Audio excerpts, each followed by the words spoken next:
Hindi ko kailanman inakala na darating ako sa puntong ito. Isang tapat na asawa, isang responsableng ama, yung lalaking akala ng lahat ay matatag dahil walang naririnig na reklamo. Pero sa loob ng maraming taon, unti-unti akong namamatay sa katahimikan na walang sino mang nakapansin.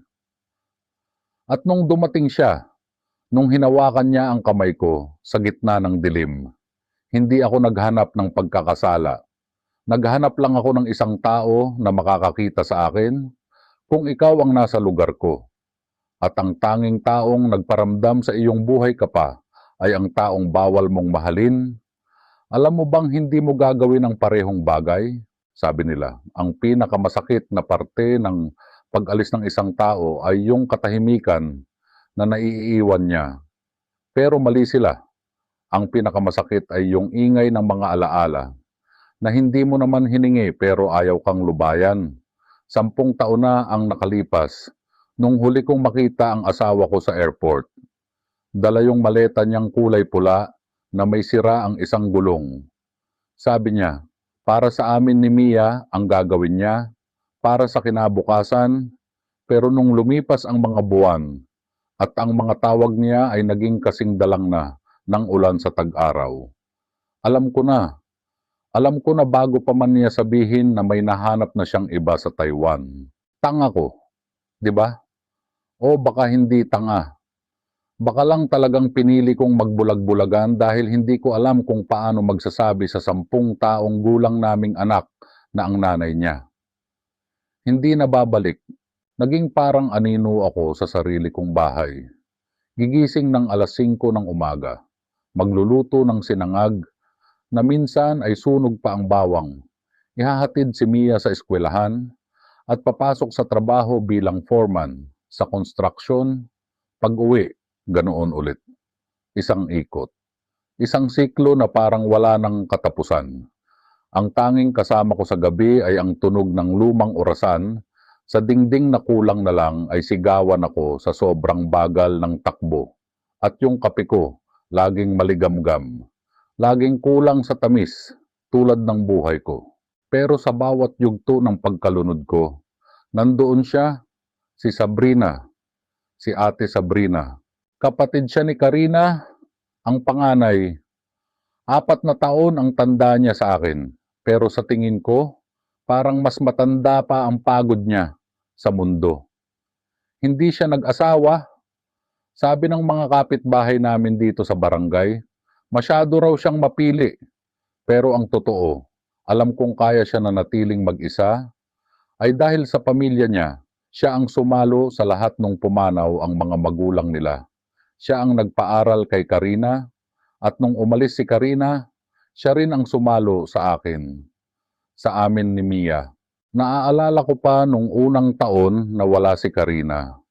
Gabi-gabi akong nakaupo sa tumba-tumba sa labas ng bahay. Nakatitig sa kawalan. Hawak ang baso ng alak na hindi ko naman maubos-ubos. Lalapit siya. Dala ang isang mangkok ng mainit na tinola. O kaya ay adobong manok na may maraming atsuete. Yung kulay na paborito ni Mia.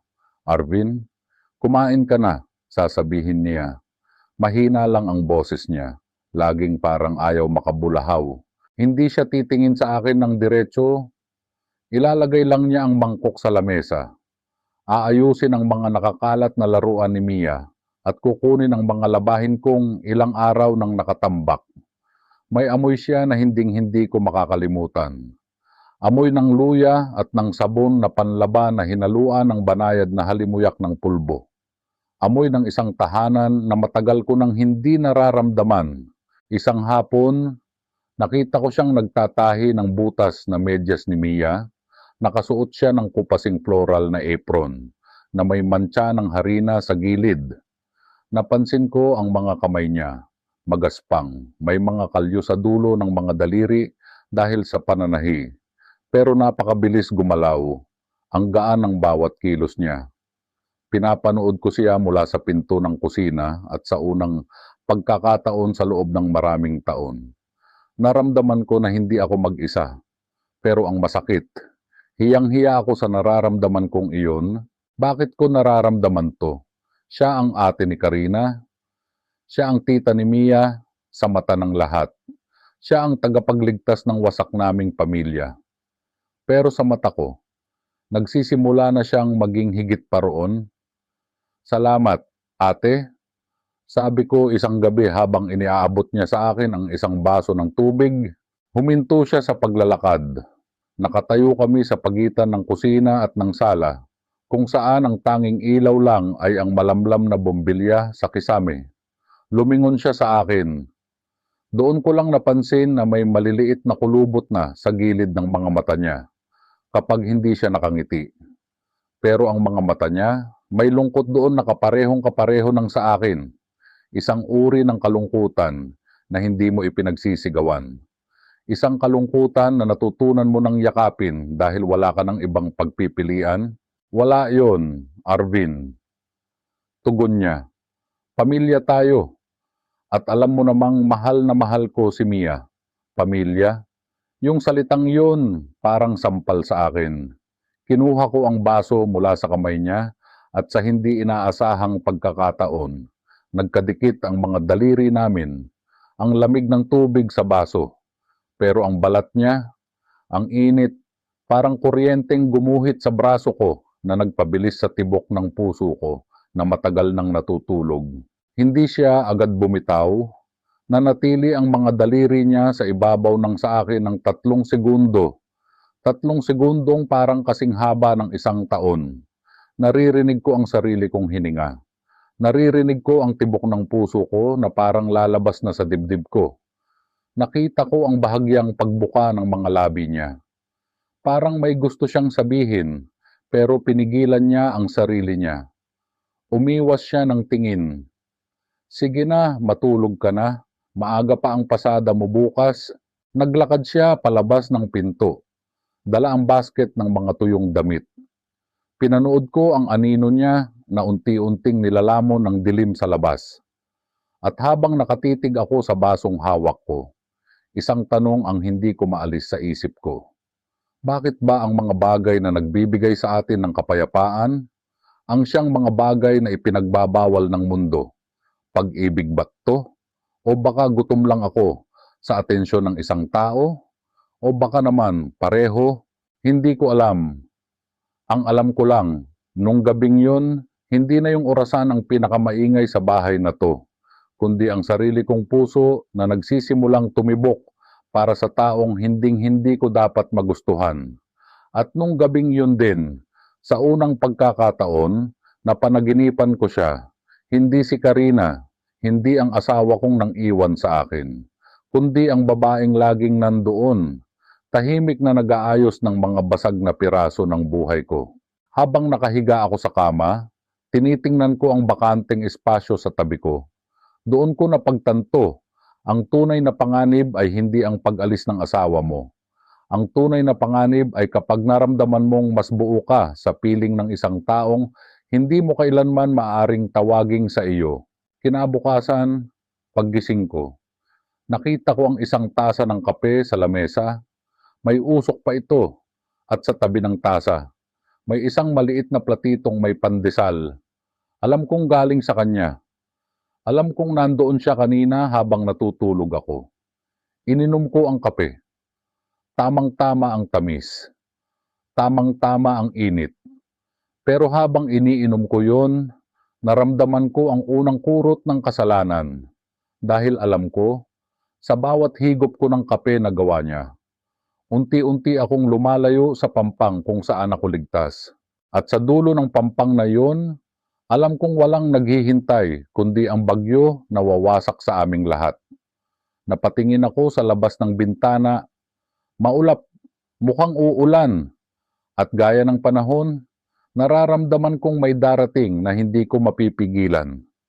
Hindi ko pa alam noon, pero yung paghawak na yun sa baso, yung 3 segundong yun, yun na pala ang simula ng pagtatapos ng lahat ng alam kong tama. Biglang tumunog ang cellphone ko sa ibabaw ng lamesa. Isang text message mula sa isang numerong hindi ko na inaasahang magpaparamdam pa. Arvin, kumusta na si Mia? Balitaan mo naman ako. mula kay Karina. Nabitawan ko ang kutsara. Ang ingay nito sa sahig ay parang isang babala. Bakit ngayon ka lang nagparamdam? At bakit sa tuwing sinusubukan kong maging masaya? Palagi kang may paraan para ipaalala sa akin na nakatali pa rin ako sa iyo. Tumingin ako sa pinto ng bahay ni Ate Sabrina sa tapat. Nakita ko siyang nagdidilig ng mga halaman, tahimik, payapa. Lumingon siya at ngumiti sa akin, isang matamis na ngiting sapat na sana para ayusin ang araw ko. Pero sa pagkakataong ito, naramdaman ko ang matinding takot dahil alam ko, kapag nalaman ni Karina, kapag nalaman ng mundo, hindi lang ako ang masisira. Dadamay ko ang kaisa-isang taong nagturo sa akin kung paano muling huminga. Kung maibabalik ko lang ang oras, siguro binura ko na agad yung text ni Karina o baka hinulog ko na lang yung cellphone ko sa kanal. Pero hindi ko ginawa. Pinatitig ko lang yung screen hanggang sa kusa itong mamatay. Pero kahit madilim na ang screen, yung mga salita niya, parang nakatatak na sa kornea ko. Kumusta na si Mia? Isang tanong na pagkatapos ng 3 taong pananahimik, parang isang malakas na katok sa pinto sa gitna ng hating gabi. Nakatayo ako sa may bintana, tinitingnan ko si Ate Sabrina sa tapat. Nakasuot siya ng isang luma at kupasing dilaw na t-shirt na may tatak ng isang kandidato nung nakaraang eleksyon.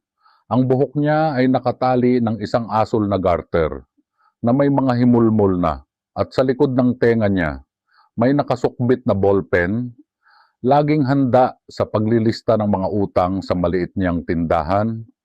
3 bagay lang ang lagi kong nakikita sa kanya kapag ganitong oras. Yung bakyan niyang pudpod na ang sakong. Yung amoy ng bagong ligo na may kasamang konting anghang ng Vicks dahil laging sumasakit ang likod niya. At yung paraan niya ng pagpunas ng pawis gamit ang likod ng kamay niya bago siyang umingiti. Simple lang siya. Napaka-ordinaryo. Pero bakit sa tuwing tinitingnan ko siya, mas sumasakit yung katotohanang asawa ko ang kapatid niya. Arvin, mag-almusal ka na muna dito. Tawag niya sa akin. Hindi siya sumisigaw. Pero sapat na ang lakas ng boses niya para marinig ko sa kabilang kalsada. Lumabas ako ng bahay. Ang bigat ng bawat hakbang ko. Parang may nakatali na semento sa mga paa ko. Pumasok ako sa maliit niyang kusina. Malinis ang lamesa. Natatakpan ng isang kulay asul na food cover. Pag-angat ko, nandoon ang paborito kong tuyo. At sinangag. Si Mia, tanong ko habang umuupo. Nauna na sa school, maaga raw ang practice nila ng sayaw. Sagot niya habang nagsasalin ng mainit na barako sa tasa ko. Oh, bakit ganyan ang mukha mo? Parang hindi ka nakatulog. May masakit ba sa'yo? Gusto ko sanang sabihin na oo, ate, ang puso ko. Pero ang lumabas sa bibig ko ay, nag-text si Karina. Tumigil siya sa pag-aayos ng mga platito. Ang ingay ng kutsarang tumama sa porselana ay parang kulog sa pandinig ko. Hindi siya lumingon agad. Nanatili siyang nakatalikod sa akin ng ilang sandali. Nakatitig lang sa mga dilatang nakasalansan sa estante. Anong sabi? Mahina niyang tanong. Nangungumusta lang kay Mia. Humarap siya sa akin. Doon ko nakita ang isang bagay na hindi ko inaasahan. Hindi galit, hindi gulat, kundi isang uri ng takot na pilit niyang itinatago sa likod ng isang pilit na ngiti. Mabuti naman kung ganoon. Nanay pa rin naman siya ni Mia, Arvin. Karapatan niyang magtanong. Karapatan. Ang daling sabihin ng salitang yan kapag hindi ikaw ang naiwan sa dilim. Pagkatapos ng 3 taon, ate, ngayon lang siya magkakaroon ng karapatan. Naramdaman ko ang init sa mukha ko. Nung may sakit si Mia, nung wala tayong pambili ng gamot. Nasaan ang karapatan niya? Nung umiiyak yung bata dahil siya lang ang walang kasama sa recognition day. Nasaan yung nanay niya? Lumapit siya sa akin. Inilapag niya ang kamay niya sa balikat ko. Ramdam ko ang gaspang ng mga kalyo niya. Pero ang gaan ng hawak niya, parang gusto niyang kuhanin lahat ng galit ko at ilipat sa kanya. Alam ko, Arvin, alam ko lahat yon dahil kasama mo ako sa lahat ng iyon. Sabi niya, ang lambot ng boses niya, parang haplos sa isang sugat na sariwa pa. Pero huwag mong hayaang kainin ka ng galit, masisira ka lang. Tumingala ako sa kanya. Magkalapit ang mga mukha namin. Naamoy ko muli yung banayad na pulbo sa leeg niya. Sa pagkakataong ito, hindi ko mapigilan ang sarili ko. Tiningnan ko ang mga mata niya, yung mga matang laging nagbabantay sa akin, yung mga matang hindi kailanman nagreklamo kahit siya na ang gumagawa ng lahat ng trabaho ng asawa ko. Bakit ikaw, ate? Tanong ko. Bakit ikaw? Nandito ka pa rin? Nakita ko ang pagbabago sa ekspresyon niya. Parang nabitawan niya ang maskarang suot niya. Ang kamay niya sa balikat ko ay bahagyang humigpit bago niya ito dahan-dahang binawi. Kasi kapatid ko siya, nauutal niyang sagot. Lumingon siya sa labas. Iniiwasan ang titig ko. At dahil ayokong makitang nahihirapan kayo, alam kong hindi lang yun ang dahilan. Nararamdaman ko sa hangin. Sa bawat paghinga namin sa loob ng maliit na kusinang yun, may isang katotohanang pareho naming alam, pero pareho naming kinatatakutan. Isang tanong ang pumasok sa isip ko. Kung hindi ba ako naging asawa ni Karina? May pag-asa bang maging tayo? Pero hindi ko yun maitatanong. Dahil sa barangay na to, ang lahat ay may mata. Sa labas ng bintana, nakita ko si Aling Rosa na nagdidilig ng halaman, pero ang totoo, ang mga mata niya ay nakatutok sa amin. Ang bawat tawa, bawat sulyap, bawat pagkakataong magkasama kami ni Ate Sabrina, ay parang mga butil ng palay na kinukolekta ng mga tsismosa para ipakain sa buong komunidad. Sige na, kain na, lalamig na yan. Pag-iiba niya ng usapan. Kumain ako, pero parang wala ng lasa ang tuyo. Habang kumakain ako, pinagmamasdan ko siyang maghugas ng plato. Ang bawat galaw niya ay pamilyar na sa akin. Ang paraan ng pagtikas ng likod niya kapag nag-aabot ng gamit. Ang mahinang paghum niya ng isang lumang kanta habang nagtatrabaho. Napagtanto ko na mas kilala ko na ang amoy ng sabon ni Ate Sabrina kaysa sa pabango ni Karina. Mas kabisado ko na ang tono ng boses niya kaysa sa boses ng asawa ko. At yun ang pinakamalaking kasalanan ko. Ang hayaan ang isang tao na pumalit sa pwesto na hindi naman dapat sa kanya. Nung matapos akong kumain, tumayo na ako para umalis. Ate, salamat. Arvin, tawag niya bago ako makalabas. Lumingon ako. Nakatayo siya sa gitna ng kusina, hawak ang isang basahan. Huwag mo na munang isipin yung text. Isipin mo na lang si Mia. Okay? Tumango ako. Pero bago ako tuluyang makalayo, nakita ko siyang lumapit sa isang lumang picture frame na nakasabit sa dingding. Litrato yon nung kasal namin ni Karina.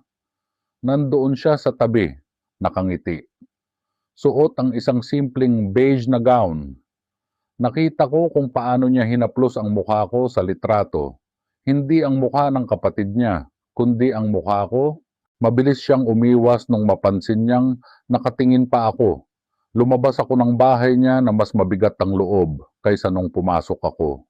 Ang hangin sa labas ay malagkit, parang babala ng paparating na ulan.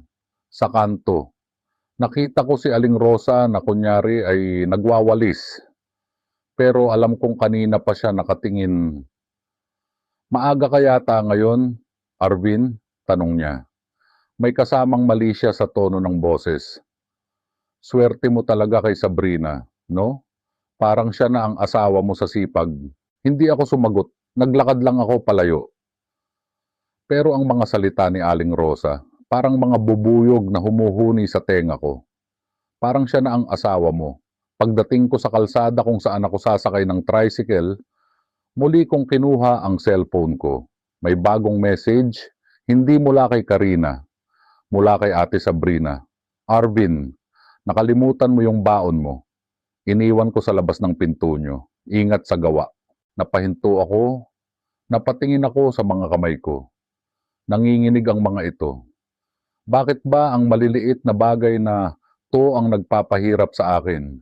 Isang baon, isang text, isang almusal. Doon ko napagtanto. Hindi kami naghahanap ng malaking pagkakamali para magkasala. Naghahanap lang tayo ng isang maliit na dahilan para makaramdam na tayo ay mahalaga. At sa tuwing nararamdaman kong mahalaga ako sa kanya, mas lalo kong nararamdaman na wala na akong balikan sa buhay na iniwan ni Karina. Pero nung oras na yon, may isang bagay akong hindi alam. Si Karina, hindi lang pala nangungumusta. Dahil sa kanto ng barangay namin, may isang puting van na dahan-dahang pumarada. At ang babaeng bumaba roon, suot ang malaking sunglasses at mamahaling bag, ay ang taong wawasak sa katahimikang pilit naming binuo ni Ate Sabrina. Naramdaman ko ang lamig ng hangin. Ang ulan, nagsisimula na palang pumatak. At sa bawat patak nito, parang naririnig ko ang bulong ng konsensya ko. Huli na ba ang lahat bago pa man magsimula? Sana hindi ko na lang inangat ang tingin ko. Sana nagpatuloy na lang ako sa paglalakad. Diretso sa sakayan, diretso sa trabaho, diretso sa buhay na kahit tuyot ay kahit paano'y tahimik. Pero may kung anong bigat sa hangin na nagpalingon sa akin at doon ko siya nakita, si Karina. Ibang-iba siya sa Karina na iniwan ako sa airport 3 taon na ang nakalipas. Yung Karina na suot ay kupasing maong at tsinelas. Ngayon ay bumaba sa puting van na amoy aircon kahit mula sa malayo. Nakasuot siya ng isang puting dress na hapit sa katawan. May malaking sunglasses na tumatakip sa kalahati ng mukha niya. At ang buhok niyang dati ay laging nakatali lang ng gomang itim. Ngayon ay kulay kape na at bagsak na bagsak sa balikat niya. Sa bawat hakbang niya, gamit ang sapatos niyang may manipis na takong. Parang may kung anong bumabaon sa dibdib ko. Bawat tunog ng takong niya sa semento ng barangay namin ay parang bilang ng mga segundong ninakaw niya sa amin ni Mia. Arvin, tawag niya. Yung boses niya, nandoon pa rin yung tono na parang laging may hinihingi. Isang boses na dati ay nagpapatakbo sa akin para pagsilbihan siya. Pero ngayon ay nagpapatigas lang sa mga kamao ko. Hindi ako nakapagsalita, nanatili lang akong nakatayo. Hawak ang strap ng luma kong bag na may mantsa ng pintura at semento.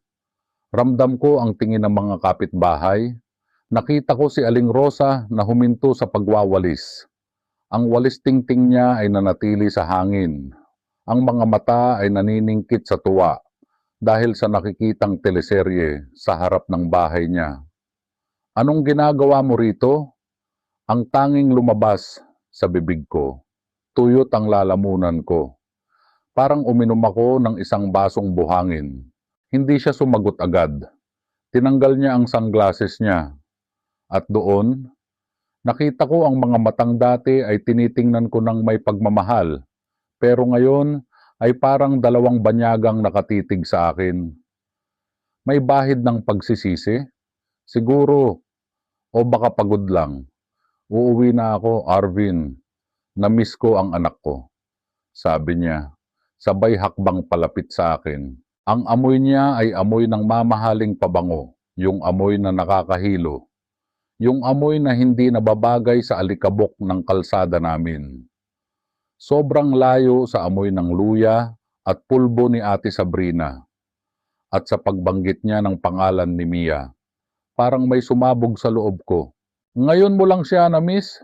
Boses ko ay nanginginig sa galit na pilit kong ikinukulong. 3 taon.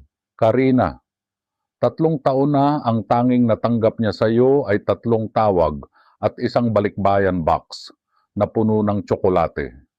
Akala mo ba mababayaran ng tsokolate yung bawat gabi na umiiyak siya dahil wala ka? Arvin, let's talk inside. Maraming nakatingin. Pakiusap niya. Sabay sulyap sa mga tsismosang nakadungaw na sa kanilang bintana. Wala tayong dapat pag-usapan sa loob ng bahay ko. Dahil nung umalis ka, kinalimutan mo nang may bahay ka pa rito. Pero bago ko pa matapos ang sasabihin ko, bumukas ang pinto sa tapat. Lumabas si Ate Sabrina. Nakita ko ang paninigas ng buong katawan ni Ate Sabrina nung makita niya ang kapatid niya.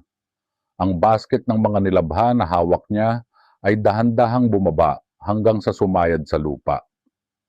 Ang mga kamay niya, yung mga kamay na nag-alaga sa akin nung mga gabing wala akong matakbuhan, ay nagsimulang manginig. Karina, mahinang tawag ni Ate Sabrina. Ate, mabilis na lumapit si Karina at niyakap ang kapatid niya. Ate, I'm home. I'm so sorry. Nanatiling nakatayo si Ate Sabrina. Hindi agad nakasagot sa yakap. Nakita ko ang mga mata niya na lumingon sa akin.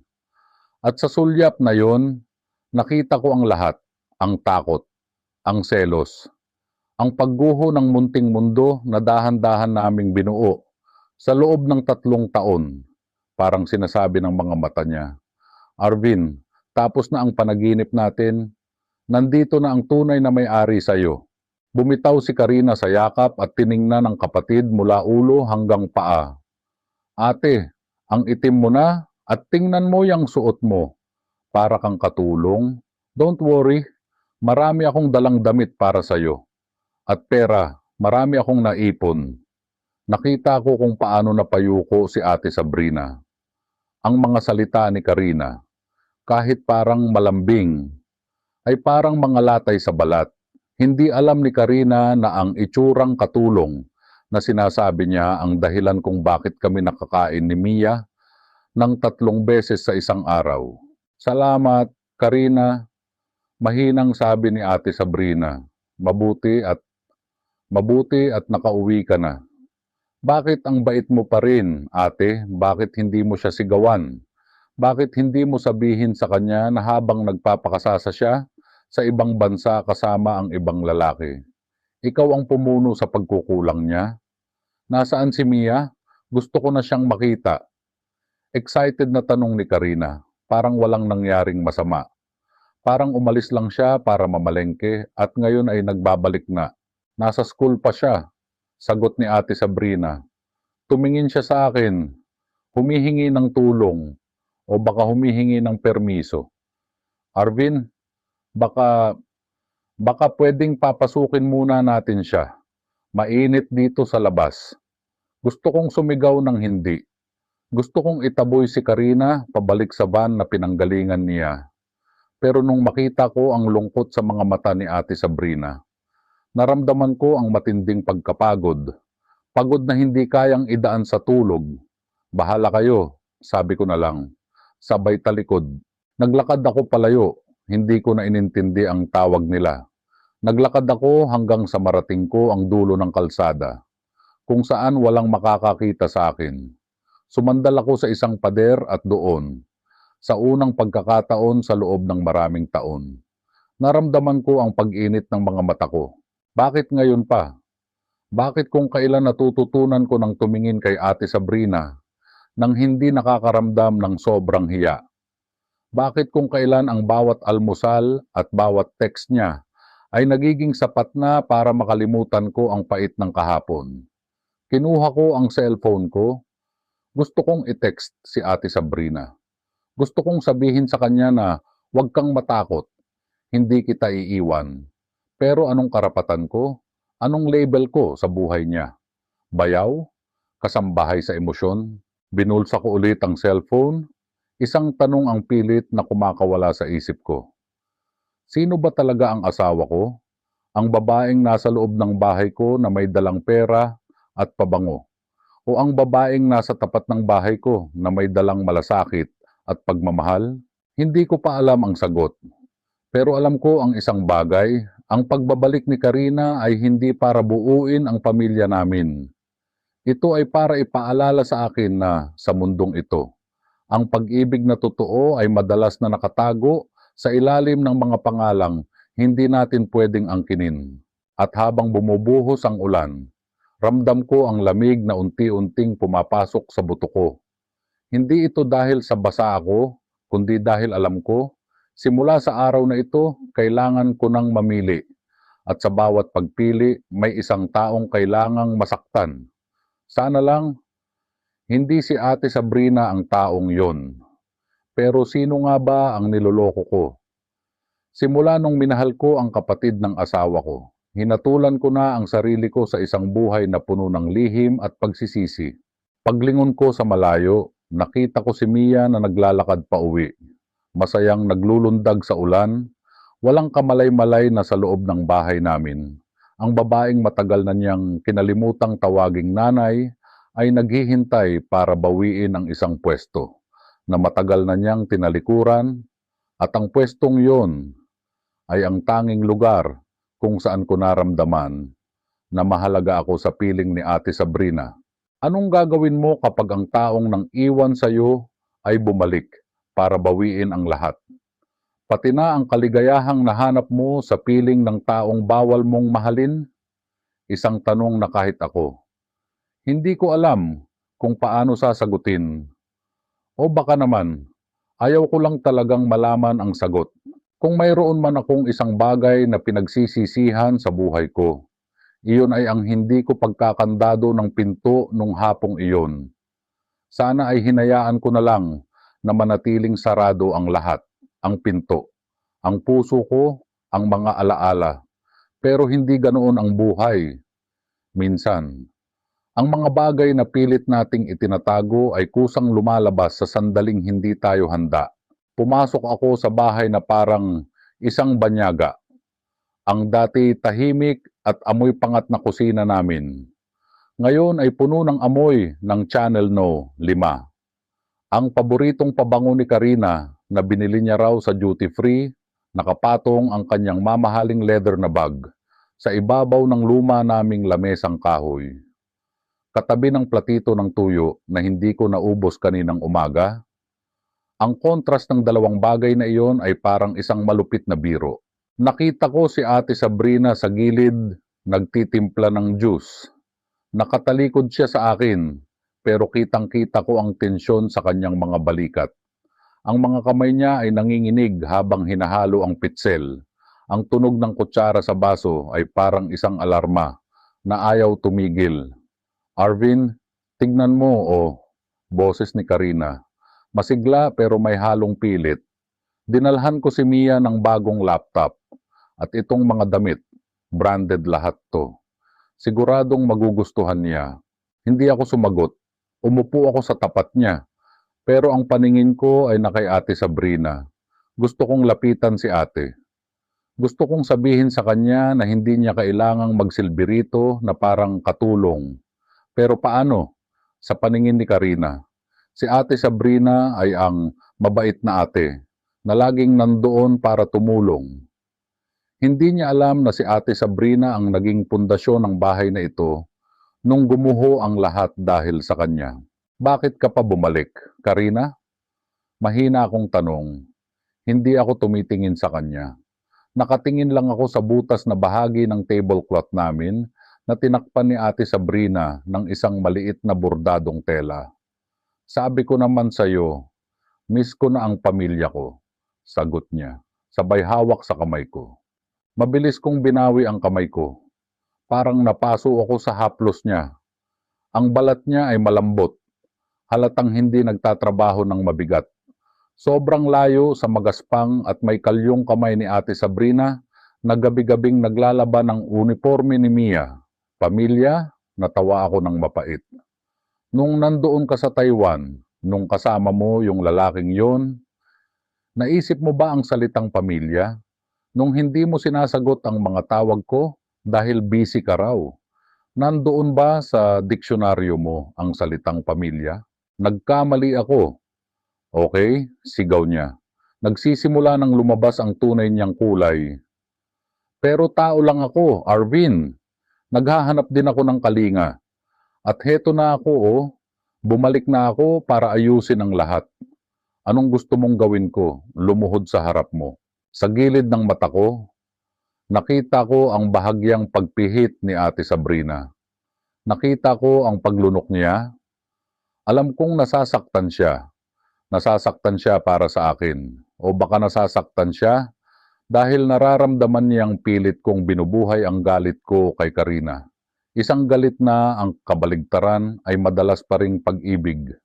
Pero mali siya. Hindi na ito galit. Ito ay pagod.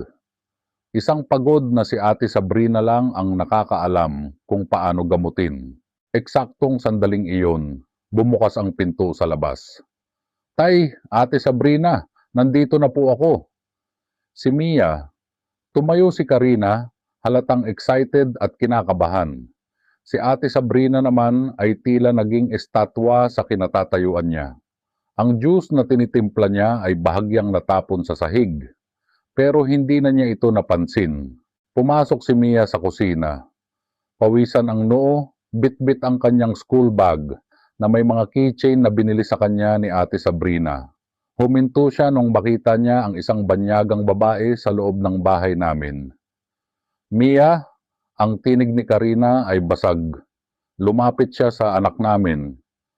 Mia, anak, si Mami ito. Nanatiling nakatayo si Mia. Tiningnan niya si Karina mula ulo hanggang paa. Pagkatapos, lumingon siya sa akin. Nagtatanong ang mga mata. At ang pinakamasakit sa lahat, lumingon siya kay Ate Sabrina. Di, tawag ni Mia kay Ate Sabrina. Sino po siya? Nakita ko ang pagguho ng mukha ni Karina. Ang 3 taon na wala siya ay naging isang pader na hindi kayang tibagin ng laptop o branded na damit. Para kay Mia, ang mommy ay isang konsepto lang. Isang boses sa messenger na madalas ay hindi nagpaparamdam. Pero ang Di Sabrina, siya ang gumigising sa kanya. Siya ang nagluluto ng baon niya. Siya ang yumayakap sa kanya kapag nananaginip siya ng masama. Mia, anak, mami mo siya. Mahinang sabi ni Ate Sabrina. Lumapit siya kay Mia at hinawakan ito sa balikat. Ang boses ni Ate ay puno ng pagsasakripisyo. Umuwi na si mami mo. Dinalhan kanya ng maraming regalo. Dahan-dahang lumapit si Mia kay Karina. Pero walang yakap. Walang luhang pumatak mula sa bata. Kinuha lang niya ang kamay ni Karina para magmano. Isang kilos na puno ng respeto, pero walang init. Hello po, sabi ni Mia. Pagkatapos ay bumalik siya sa tabi ni Ate Sabrina. Di, nagugutom na po ako. Ano pong ulam? Doon ko nakita ang isang sulyap ni Karina kay Ate Sabrina. Isang sulyap na hindi ko nagustuhan. May halong selos, may halong pagtataka, at may halong panunuri. Parang ngayon lang, napagtanto ni Karina na ang pwestong iniwan niya ay hindi na natiling bakante. Na may ibang babaeng kumuha ng atensyon ng anak niya at ng asawa niya. Ako na ang magluluto. Mia, mabilis na sabi ni Karina. Pilit na inaagaw ang eksena. Ano bang gusto mo? Gusto mo ng spaghetti o kaya fried chicken? Gusto ko po ng sinigang na baboy yung maraming gabi. Yung luto ni Di Sabrina, sagot ni Mia. Tumingin si Karina kay Ate Sabrina. Ate, ako na muna rito. Magpahinga ka na muna sa bahay mo. Kaya ko na ang pamilya ko. Pamilya ko? Ang bawat salita ni Karina ay parang kutsilyong humihiwa sa katahimikan. Nakita ko ang dahan-dahang pag-atras ni Ate Sabrina. Kinuha niya ang kanyang basket, inayos ang kanyang apron, at tipid nang ngumiti sa amin. Sige, sige. Karina, Arvin, Mia, mauna na ako, sabi niya. Bago siya makalabas, nagtagpo ang mga mata naming dalawa. Sa sandaling iyon, parang tumigil ang mundo. Gusto ko siyang pigilan. Gusto kong sabihin na huwag kang umalis.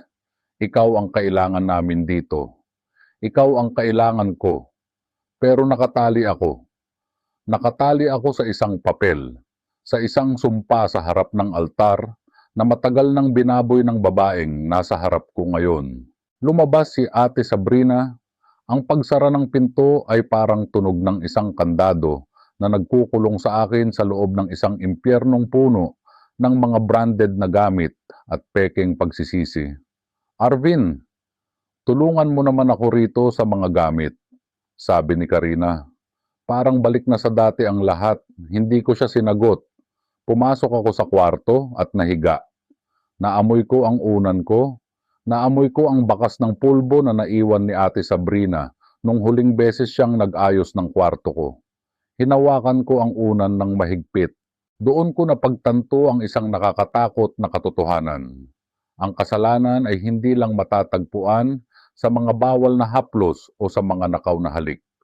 Minsan, ang pinakamabigat na kasalanan ay ang manatili sa piling ng taong dapat mong mahalin, habang ang puso mo ay tumitibok para sa taong bawal mong angkinin. Gabi na pero hindi ako makatulog. Narinig ko ang mahinang pag-uusap ni Karina at Mia sa labas.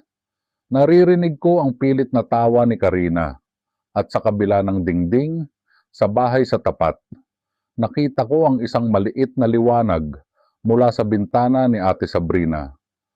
Alam kong gising pa siya, alam kong umiiyak siya, at ang pinakamasakit, hindi ko siya pwedeng puntahan para patahanin. Kinuha ko ang cellphone ko at nag-type ng message, sana hindi ka umalis. Pero bago ko pa maklik ang send, nakita ko ang refleksyon ko sa madilim na screen ng phone. Nakita ko ang isang lalaking duwag. Isang lalaking nakakulong sa dangal, pero patay na ang kaluluwa. Binura ko ang message. Pero nung oras na yon, isang bagay ang sigurado ako. Ang pagbabalik ni Karina ay hindi ang katapusan ng problema namin. Ito ang mitya ng isang pagsabog na wawasak sa lahat ng aming pinakamamahal. Dahil sa kabilang bahay, si Ate Sabrina ay hindi lang basta umiiyak. Nakita ko siyang kumuha ng isang lumang notebook. Ang notebook kung saan niya isinusulat ang lahat ng mga bagay na hindi niya masabi sa akin. At sa unang pahina, may nakasulat na isang pangungusap na kung mababasa ko lang, ay baka hindi ko na kinayang huminga pa. Patawad, Panginoon. Pero mas gusto ko pang mamatay kaysa makitang hawak siya ng iba. Ang gabi ay mahaba at ang ulan mukhang hindi natitigil sa bawat patak sa bubong. Parang binibilang nito ang bawat segundong lumilipas bago kami tuluyang mahuli sa sarili naming bitag. Anong mas masakit? Ang mawala ang taong mahal mo o ang makita siyang nandyan lang sa tapat mo, pero kailanman ay hindi mo na pwedeng hawakan? Saka ko naisipin, baka nga ito na ang parusa ko. Ang mabuhay sa gitna ng dalawang babae, ang isa ay asawa ko sa papel, at ang isa ay asawa ko sa puso. At wala sa kanila ang tunay na sa akin. Ang mga sumunod na araw ay parang isang mahabang dulaan na pilit naming ginaganapan. Kahit na ang totoo, kaming tatlo, ako, si Karina, at si Ate Sabrina ay pagod na sa bawat linya na aming binibigkas. Sa loob ng bahay, sinusubukan ni Karina na maging nanay at asawa na hindi niya nagawa sa loob ng 3 taon. Sa tapat, sinusubukan ni Ate Sabrina na maging anino. Iiwas sa tingin, iwas sa daan, iwas sa anumang pagkakataong magtatagpo ang landas namin. Pero paano mo iiwasan ang isang taong bahagi na ng bawat sulok ng bahay mo? Isang hapon, habang nag-aayos ako ng mga gamit sa bodega, nakita ko si Ate Sabrina na naglalabas ng mga basura. Hindi niya ako nakita, huminto siya sandali at tumingin sa pintuan ng bahay ko. Hindi siya pumasok, nanatili lang siya roon, nakatayo, parang may hinihintay na senyales na hindi naman darating ang likod niya. Ang paraan ng pagtayo niya, sobrang lungkot. Gusto ko siyang lapitan. Gusto kong sabihin na, Ate, huwag kang umiwas. Ikaw ang nagpapatakbo ng buhay ko. Pero naalala ko ang presensya ni Karina sa loob. Maya-maya, lumabas si Karina. Nakita niya si Ate Sabrina. Ang ngiti ni Karina ay agad na nagbago. Hindi ito galit, pero may bahid ng pagdududa. Ate, tawag ni Karina. Salamat sa tulong mo nung wala ako. Ha? Pero simula ngayon, ako na ang mag-aayos ng lahat. Hindi mo na kailangang mag-abala pa. Ang mga salitang iyon ay parang sampal Nakita ko ang paninigas ng panga ni Ate Sabrina. Wala yon, Karina. Gusto ko lang namang makatulong para sa bata. Salamat talaga, madiin na sabi ni Karina. Pero mas gusto ko kasi na kami lang ni Arvin ang mag-aayos ng pamilya namin. Minsan kasi, nakakalito para kay Mia kung sino ba talaga ang susundin niya. Hindi sumagot si Ate Sabrina, yumuko lang siya at dahan-dahang naglakad palayo. Ang bawat hakbang niya ay parang hinihiwa ang puso ko. Gusto kong habulin si Karina at sigawan na wala siyang karapatang pagtabuyan ang taong naging sandigan namin nung mga panahong siya ay wala. Pero nanahimik ako, ang duwag ko.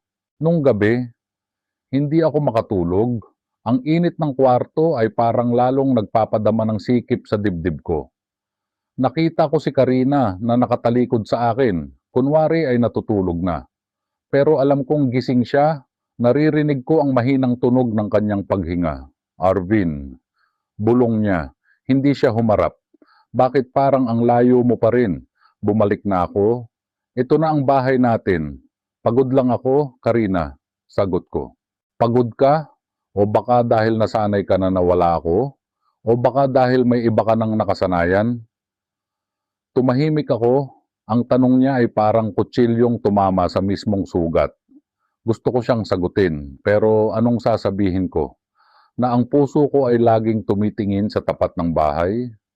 Na ang bawat kape na tinitimpla niya ay hindi kasing tamis ng kape ni Ate Sabrina? Kinabukasan, maaga akong nagising. Paglabas ko, nakita ko ang tindahan ni Ate Sabrina na bukas na. Wala si Karina, nasa loob pa at natutulog. Naglakas loob ako. Lumapit ako sa tindahan niya. Ate, mahina kong tawag, lumingon siya.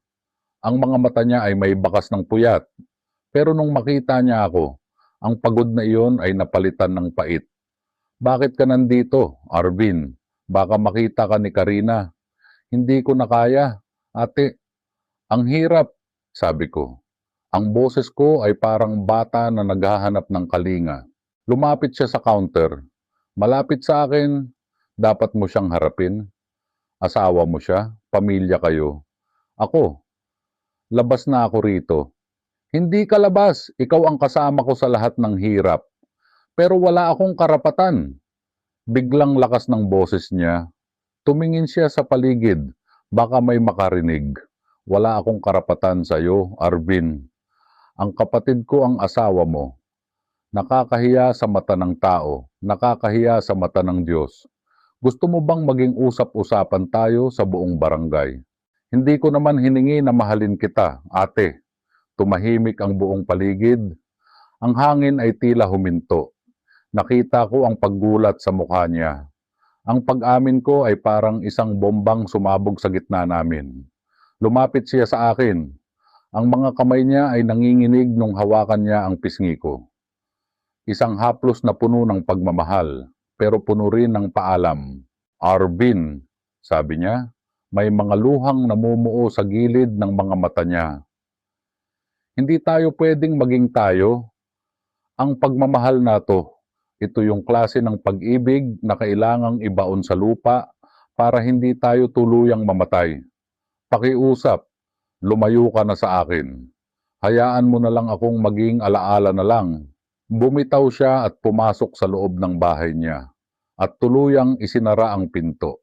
Iniwan niya akong nakatayo sa tapat ng tindahan. Sa gitna ng sikat ng araw na nakakasilaw, naramdaman ko ang matinding pangungulila. Alam ko na ang tama, alam ko na ang dapat gawin, pero bakit ganito? Bakit sa tuwing sinusubukan kong gawin ang tama, mas lalo akong nasasaktan? Paglingon ko, nakita ko si Karina na nakatayo sa pinto ng bahay namin. Nakatingin siya sa akin.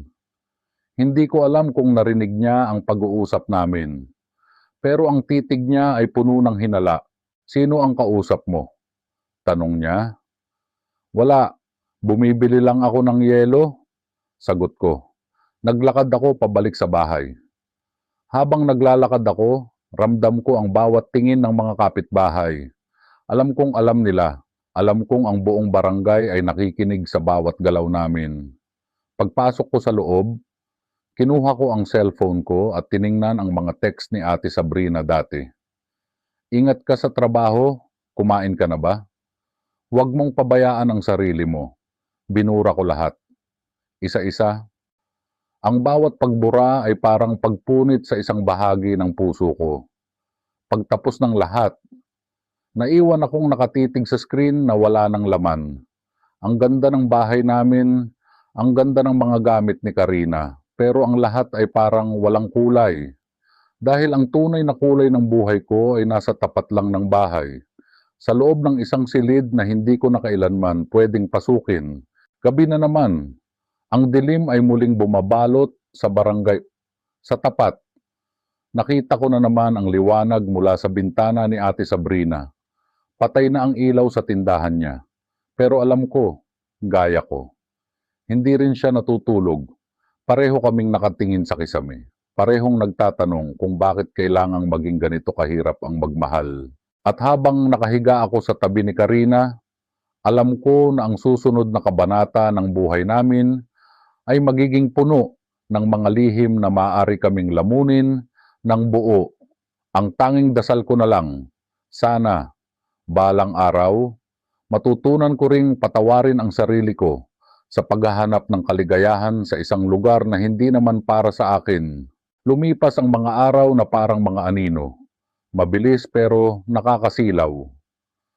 Sa loob ng aming bahay, si Karina ay nagkunwaring perpekto. Nililinis niya ang bahay hanggang sa kuminang. Nagluluto ng mga pagkaing dati hindi naman niya alam gawin.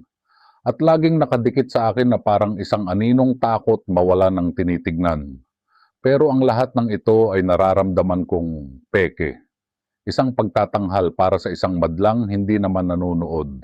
Sa kabilang banda, si Ate Sabrina ay tuluyan ng naglaho sa paningin ko. Hindi na siya nag-aabot ng baon, hindi na siya lumalabas ng bahay paghapon para magdilig ng halaman. Minsan, nakikita ko ang tindahan niya na nakasara. At ang tanging tanda na nandyan pa rin siya ay ang usok ng kalan na sumasabay sa paglubog ng araw. Masakit. Ang katahimikan ni Ate Sabrina ay mas maingay kaysa sa kahit anong sigaw. Isang gabi, nagpasya si Karina na maghanda ng hapunan. Arvin, mag-imbita tayo ng mga kapitbahay. Gusto kong ipakita sa kanila na maayos na tayo, na bumalik na ang pamilya Mendoza. Sabi niya habang naghihiwa ng sibuyas. Kailangan ba talaga? Tanong ko. Ang loob ng bahay namin ay parang isang pressure cooker. Oo, para matigil na ang mga tsismis. Para malaman ng lahat na nasa akin ka pa rin. Ang nasa akin ka pa rin.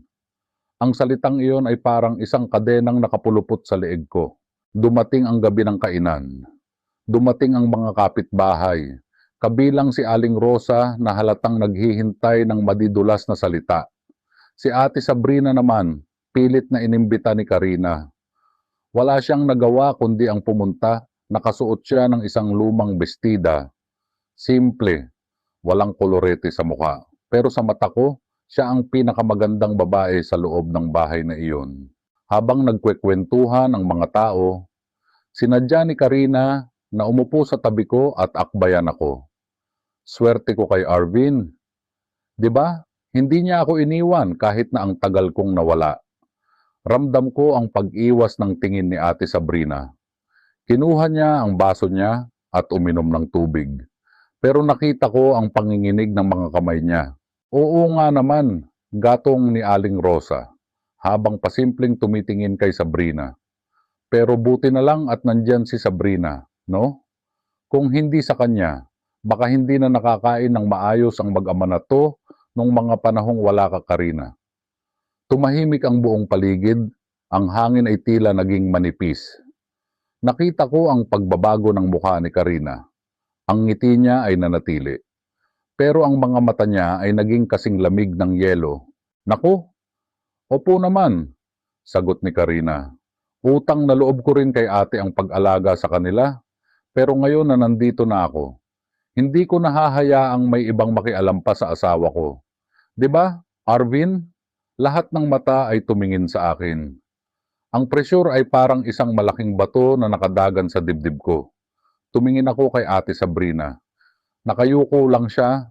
Ang mga daliri niya ay mahigpit na nakahawak sa laylayan ng bestida niya. Oo, sagot ko. Isang salita na parang dila ng apoy na sumunog sa natitira pang pag-asa ko. Pagkatapos ng gabing iyon, habang nagliligpit si Ate Sabrina ng mga pinagkainan, sinadya kong lapitan siya sa may kusina. Sigurado akong nakikita kami ni Karina mula sa sala, pero wala na akong pakialam. Ate, bulong ko. Hindi siya lumingon. Umuwi ka na, Arvin. Baka magalit si Karina. Hindi ko na kaya to. Ang seryoso, ang bigat. Bakit kailangan nating magpanggap na parang wala tayong pinagsamahan? Humarap siya sa akin.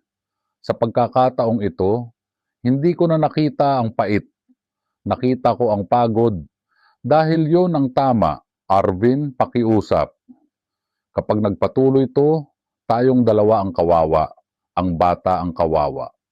Sana hindi na lang siya bumalik.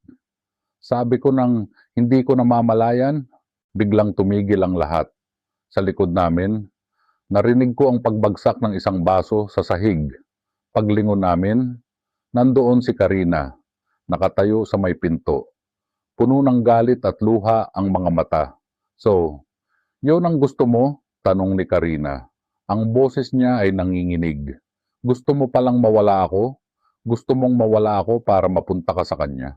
Nabitawan ko ang baso na hawak ko. Hindi ko alam kung paano siya sasagutin. Ang katotohanan ay parang isang nakakasilaw na liwanag na hindi ko kayang tingnan ng diretso. Karina, hindi. Huwag kang magsinungaling, sigaw niya. Nakita ko kayo. Alam ko. Alam ko na mula nung bumalik ako. Hindi mo ako tinitingnan gaya ng pagtingin mo sa kanya. Bakit? Dahil ba nagkamali ako? Dahil ba hindi ako perpekto? Hindi dahil hindi ka perpekto. Karina, dahil ang pag-ibig, hindi lang basta pagsisisi. Hindi ito basta pagbabalik. Sigaw ko rin. Hindi ko na napigilan.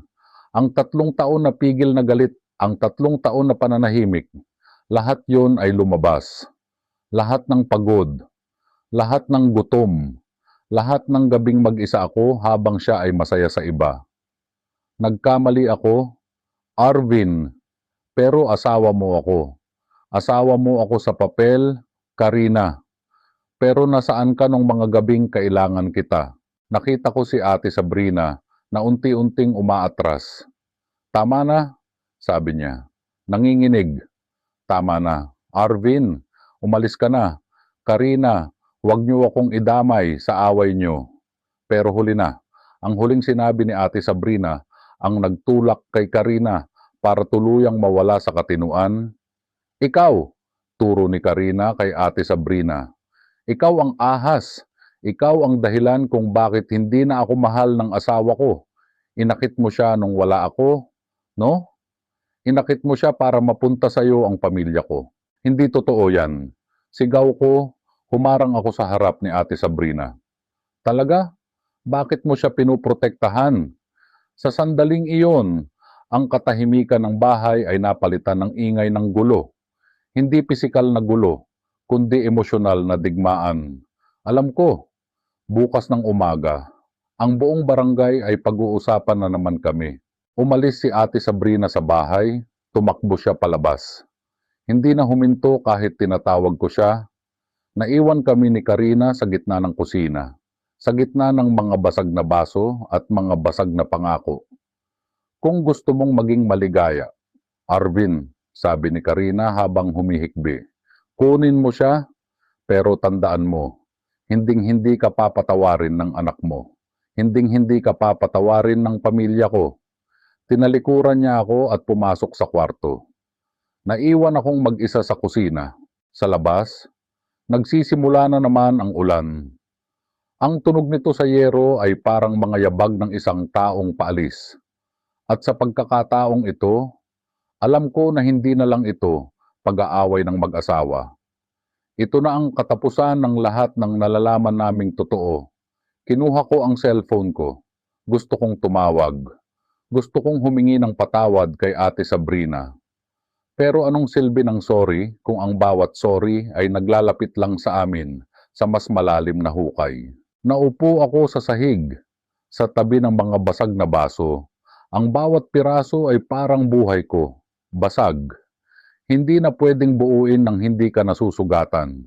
At doon ko napagtanto, minsan, kailangan mong masaktan ng sobra para lang mapagtanto na ang taong akala mong iyong nililigaya, siya pala ang dahilan ng unti-unting pagpatay sa puso mo.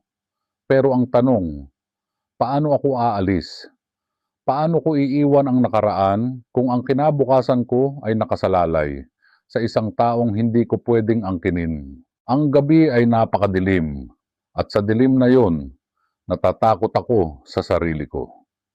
Natatakot ako na baka sa susunod na araw, ang basag na baso na yon ay hindi na lang sa kusina, kundi sa mismong pagsasama naming tatlo. Ang susunod na umaga ay hindi dinala ng sikat ng araw, kundi ng isang nakabibinging katahimikan. Ang barangay ay tila huminga ng malalim. Naghihintay kung ano ang susunod na mangyayari sa aming bahay. Si Aling Rosa, na karaniwang nakabantay sa tapat ng kanyang bahay, ay hindi nagpakita. Siguro'y dahil alam niyang ang teleserye kagabi ay masyadong mabigat para panoorin ng harapan. Hindi ako nakatulog. Nakaupo lang ako sa harap ng bahay, nakatitig sa pinto ni Ate Sabrina sa tapat. Nakasara ito, walang usok ng kalan, walang ingay ng pagwawalis. Lumabas si Karina, hindi siya umiyak.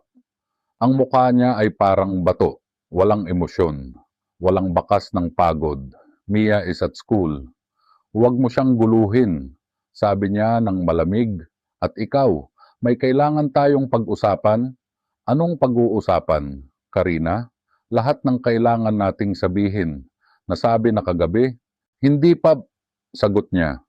Dahil hanggat narito ang ate ko, hanggat nasa harap ng bahay natin siya, hindi ka magiging akin. Kailangan nating umalis dito. Napalingon ako sa kanya. Umalis? Dito ako lumaki. Dito ang trabaho ko. Dito nakatira ang anak natin. Saan mo ako gustong dalhin? Sa malayo, sa ibang probinsya. Doon, wala nang makikialam sa atin. Wala nang Ate Sabrina na laging nakaabang sa bawat galaw mo. Parang may humampas sa dibdib ko. Umalis? Iyon ang pinakamadaling paraan para kay Karina. Pero para sa akin, iyon ay pagtalikod sa taong nagbigay sa akin ng lakas nung panahong gusto ko nang bumigay. Hindi ako aalis, Karina. Kung gusto mong umalis, ikaw ang pumunta sa gusto mong puntahan, pero huwag mong idamay si Mia. Tumawa siya ng mahina, isang tawa na puno ng pait. Ang tapang mo na, Arvin. Dahil ba sa kanya? Dahil ba sa ate ko na akala mo ay santo? Hindi ko siya sinagot. Pumasok ako sa bahay at kinuha ang susi ng motor ko. Kailangan kong lumayo. Kailangan kong huminga. Habang binabaybay ko ang daan palabas ng barangay, hindi ko mapigilang tumingin sa tapat ng bahay ni Ate Sabrina. Nakita ko ang isang anino sa bintana. Siya ba yon? Nakatingin ba siya sa akin? Gusto kong tumigil. Gusto kong sumigaw ng pangalan niya. Pero pinigilan ko ang sarili ko. Dapat lang na lumayo ako, ang sabi ko sa sarili ko. Para sa ikabubuti ng lahat. Huminto ako sa isang tabing dagat sa labas ng bayan. Dito. Ang ingay ng alon ang tanging kasama ko. Inilabas ko ang phone ko at binuksan ang mensahe mula sa isang unknown number. Mensaheng natanggap ko kaninang madaling araw.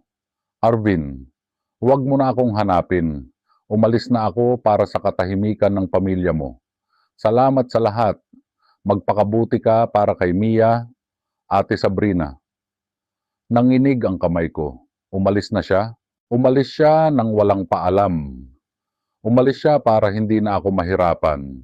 Pero hindi niya alam. Ang pag-alis niya ang pinakamahirap na pasanin na ibinigay niya sa akin.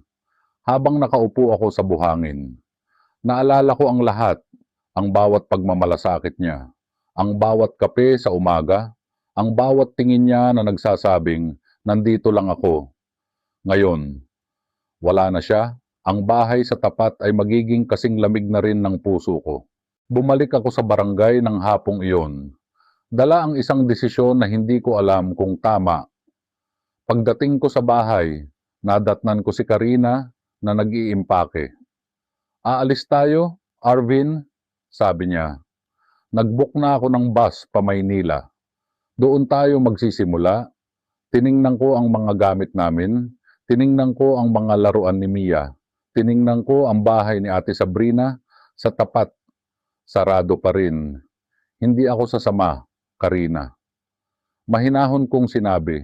Huminto siya sa pagtutupi ng damit. Anong sabi mo? Hindi ako sasama. Kung gusto mong umalis, go. Pero huwag mong isama si Mia. Si Mia ay dito nag-aaral, dito ang mundo niya. Hindi mo pwedeng gawing alipin ng selos mo ang anak natin. So, pipiliin mo siya, pipiliin mo ang kapatid ko kaysa sa asawa mo. Pinipili ko ang kapakanan ng anak ko, Karina. At pinipili ko na huwag nang magsinungaling sa sarili ko. Hindi na tayo magiging masaya. Alam nating dalawa yan. Umiyak si Karina, pero sa pagkakataong ito, hindi ko na naramdaman ang awa. Naramdaman ko ang pagod. Pagod na akong magpanggap para sa mundong walang pakialam. Sa totoo kong nararamdaman. Fine, sabi ni Karina habang pinupunasan ang luha niya.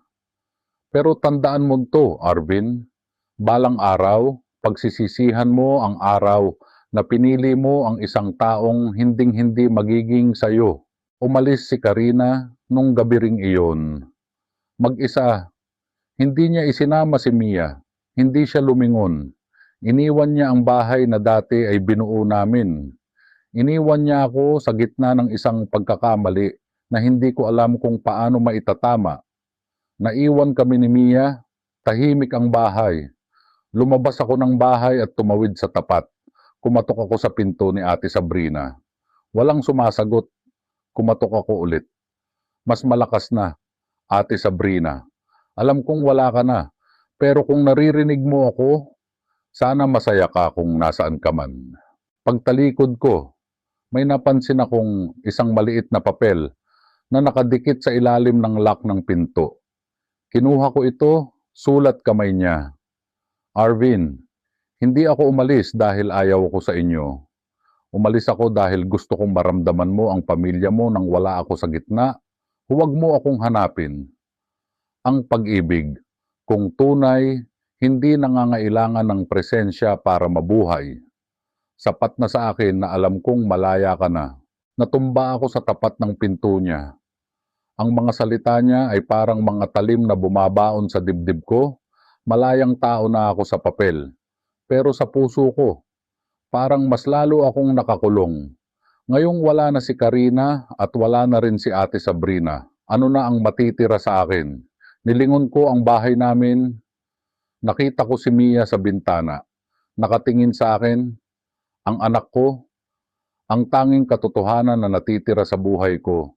Tumayo ako at naglakad pabalik sa amin.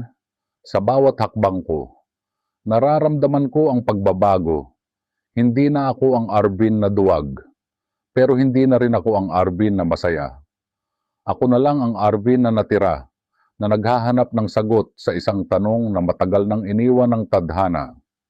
Kailan ba nagiging tama ang isang pag-ibig na nagsimula sa mali? Ang gabi ay tahimik na. Sa unang pagkakataon, ang tanging tunog na naririnig ko ay ang sarili kong paghinga. Malalim, matapang, pero puno ng pag-iisa. Nagsisimula na ang bagong kabanata. Pero ang tinta nito ay kulay ng mga luhang hindi ko na kailanman maipapahid. Ang sumunod na 3 buwan ay parang paglalakad sa disyerto. Ang bahay na dati puno ng ingay ni Karina at amoy ng pabango niya. Ngayon ay naging isang malawak na espasyo ng mga alaala at pangungulila. Si Mia, Ang anak ko ang naging angkor ko. Siya ang dahilan kung bakit kailangan kong gumising ng alas 5, magluto ng almusal, at pumasok sa trabaho. Kahit na ang isip ko ay laging nasa kalsadang tinahak ni Ate Sabrina. Ang barangay ay dahan-dahang nakalimot sa amin. Ang mga tsismis na dati mainit na mainit, unti-unti ring lumamig. Naging normal na tanawin na lang sa kanila ang isang lalaking foreman na naghahatid ng anak sa eskwelahan. Mag-isang naglalaba at tahimik na namumuhay. Pero sa loob ko, may isang bahagi na hindi pa rin nakaka-move on. Isang hapon, habang naglilinis ako sa bodega, natagpuan ko ang isang lumang radyo na dating pagmamay-ari ni Ate Sabrina. Naiwan niya ito nung huling beses siyang tumulong sa pag-aayos ng mga kagamitan ko. Binuksan ko ito. Ang static ng radyo ay parang isang himig ng nakaraan. Habang kinakalikot ko ang frequency, isang pamilyar na awitin ang tumugtog. Ang kanta na lagi niyang hinuhuni tuwing naghuhugas siya ng pinggan. Sa sandaling iyon, parang bumalik ang lahat. Ang amoy ng luya, ang haplos ng kamay niya, ang boses niyang laging payapa. Tay, tawag ni Mia mula sa pinto.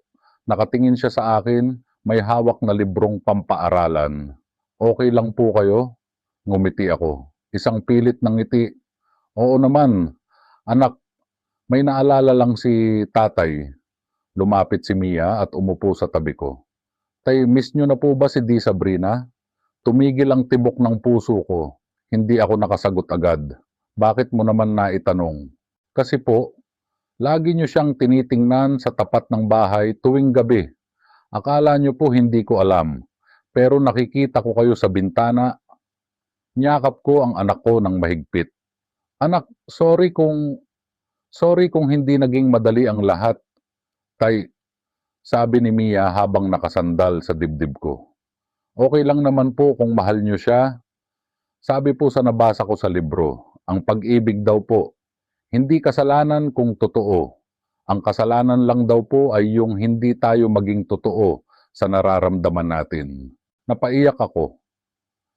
Minsan, ang mga bata ang mas nakakaunawa sa mundo kaysa sa ating mga matatanda na masyadong nakatali sa kung ano ang tama at mali. Isang linggo pagkatapos ng usapang iyon, nakatanggap ako ng tawag, hindi mula kay Karina, kundi mula sa isang klinik sa probinsyang pinuntahan ni Ate Sabrina. Isang tawag na nagpabilis sa tibok ng puso ko. Mr. Mendoza, ito po yung klinik dito sa Batangas. May pasyente po kami rito na nagngangalang Sabrina Villanueva. Siya po yung naka-emergency contact sa inyo. Parang tumigil ang mundo ko. Anong nangyari? Ayos lang ba siya? Nagka-aksidente po siya sa kalsada habang naglalakad pa uwi. Medyo malala po ang mga sugat pero stable na siya ngayon. Kailangan lang po ng pamilya na mag-aalaga sa kanya habang nagre-recover. Hindi ko na hinintay ang susunod na sasabihin. Kinuha ko ang susi ng motor, nag-iwan ako ng pera kay Mia, at mabilis na bumiyahe. Ang biyahe na dati parang hindi ko matatapos. Ngayon ay tila napakabagal. Pagdating ko sa hospital, hiningal ako, hinanap ko ang kwarto niya. Nung makita ko siya, nakahiga sa kama. May benda sa ulo at mga galo sa braso. Parang gumuho ang lahat ng pader na itinayo ko. Siya na naman ang taong nag-alaga sa akin. Pero ngayon, siya naman ang nakahiga at nanghihina. Dahan-dahan akong lumapit. Ang hininga niya ay mahina. Dahan-dahan kong hinawakan ang kamay niya. Ang gaspang ng balat niya. Ang kalyo sa daliri niya. Lahat yon ay pamilyar. Nagmulat siya ng mata. Nung makita niya ako, hindi siya nagulat. Tinitigan niya lang ako ng matagal. Arvin, bulong niya. Bakit ka nandito? Bakit hindi mo sinabi? Tanong ko, puno ng galit at pag-aalala. Bakit kailangan mong magtago? Bakit kailangan mong masaktan ng mag-isa? Dahil ito ang tama. Sagot niya habang pilit na bumabangon. Arvin, umuwi ka na, may anak ka, may buhay ka. Wala akong buhay kung wala ka. Sigaw ko. Hindi ko na napigilan. Hindi ko na pinansin ang mga nurse na nakatingin sa amin. Pagod na ako. Sabrina, pagod na akong magpanggap na okay lang ako kahit ang totoo.